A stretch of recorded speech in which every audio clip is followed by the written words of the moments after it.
দর্শক স্বাগত জানাচ্ছি বিজনেস বাংলাদেশ থেকে। দর্শক এই মুহূর্তে জাতীয় প্রেস ক্লাবের সামনে থেকে সরাসরি যুক্ত আছি আমি ফরিদুল ইসলাম ইমন। দর্শক দেখতে পাচ্ছেন দেশের বিরুদ্ধে আধিপত্যবাদী ষড়যন্ত্র রুখে দাঁড়াতে হলে স্থানীয় নির্বাচনের আগে জাতীয় নির্বাচন দেওয়ার দাবিতে কিন্তু এই জাতীয় প্রেস ক্লাবের সামনে মানববন্ধন করছেন সাধারণ মানুষ এবং প্রধান উপদেষ্টার নিকট কিন্তু তারা স্মারকলিপি প্রদান করছেন। দর্শক এই মুহূর্তে আমরা এখানে উপস্থিত সাধারণ মানুষের সাথে কথা বলবো এবং তাদের থেকে জানার চেষ্টা করব তারা আসলে কি বলছেন এবং তারা আসলে কি চাচ্ছেন। আসসালামু আলাইকুম, আমি নাহিদ আক্তার যশোর জেলার মহিলা দলের পক্ষ থেকে বলছি এবং জিজ্ঞাসা উপজেলার ভাইস চেয়ারম্যান নাহিদ আক্তার। আমরা এখানে এসেছি জনপ্রতিনিধি যশোর জেলার পক্ষবাসীর পক্ষ থেকে জনপ্রতিনিধিরা এখানে দাঁড়িয়েছি। আমাদের একটা দাবি জাতীয় নির্বাচন, জাতীয় নির্বাচনের আগে কোনো নির্বাচন নয়, সেই দাবি নিয়ে আমরা এখানে দাঁড়িয়েছি।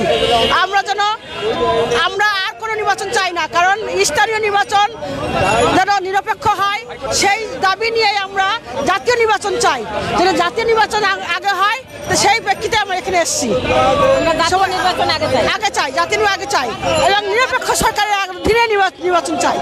এই দাবি 17 বছর আমরা দাবি আদায়ের জন্য লড়াই করে গেছি, তাই আমরা এই দাবি মানি না, মানব না। আসসালামু আলাইকুম। আগে যদি দেওয়া হয় তাহলে এই সরকারকে আবার ফিরে আনা হয়, স্বৈরাচারী সেই শেখ হাসিনার দোসররা আবার আমাদের মাঝে ফিরে আসবে। আমরা চাই না তারা ফিরে আসুক, আমরা চাই একটা গণতন্ত্র সরকার আমাদের দেশে আসুক। ধন্যবাদ সকলকে। যশোর পৌরসভা থেকে আমরা এসেছি, আমরা সাবেক কাউন্সিলর। আমরা চাচ্ছি যে আমরা স্থানীয় সরকার আগে আমাদের দরকার নেই, আমাদের সংসদ সদস্য সংসদীয় ভোট আগে দরকার আমাদের, বুঝছেন? এই বলেই আমি শেষ করছি। জি, সেটা আমি বলতে পারবো না ভাই, সেটা দর্শক দেখতে পাচ্ছেন এই জাতীয় প্রেস ক্লাবের সামনে কিন্তু স্থানীয় সরকার নির্বাচনের আগে কিন্তু জাতীয় নির্বাচন দেওয়ার দাবিতে কিন্তু এই সাধারণ মানুষ কিন্তু আজ সারা বাংলাদেশ থেকে উপস্থিত হয়ে এই জাতীয় প্রেস ক্লাবের সামনে কিন্তু অবস্থান করছিলেন।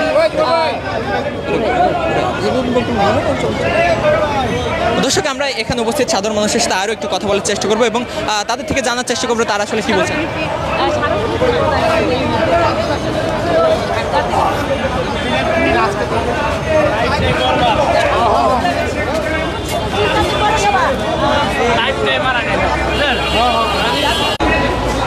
দর্শক এত সময় দেখতে পাচ্ছিলেন প্রধান উপদেষ্টার নিকট স্মারকলিপি প্রদানের জন্য কিন্তু এই স্থানীয় নির্বাচনের আগে জাতীয় নির্বাচন দেওয়ার দাবিতে কিন্তু এই সকল সাধারণ মানুষ কিন্তু জাতীয় প্রেস ক্লাবের সামনে অবস্থান করেছিলেন এবং এই মুহূর্তে দেখতে পাচ্ছেন তারা কিন্তু স্মারকলিপি প্রদানের জন্য তারা কিন্তু প্রধান উপদেষ্টার বাসভবনের দিকে রওনা হচ্ছেন। দর্শক এই ছিল জাতীয় প্রেস ক্লাবের সামনে থেকে সর্বশেষ আপডেট। আবার যুক্ত হবো আপনাদের সাথে নতুন কোনো লাইভে। এত সময় সাথে থাকার জন্য ধন্যবাদ।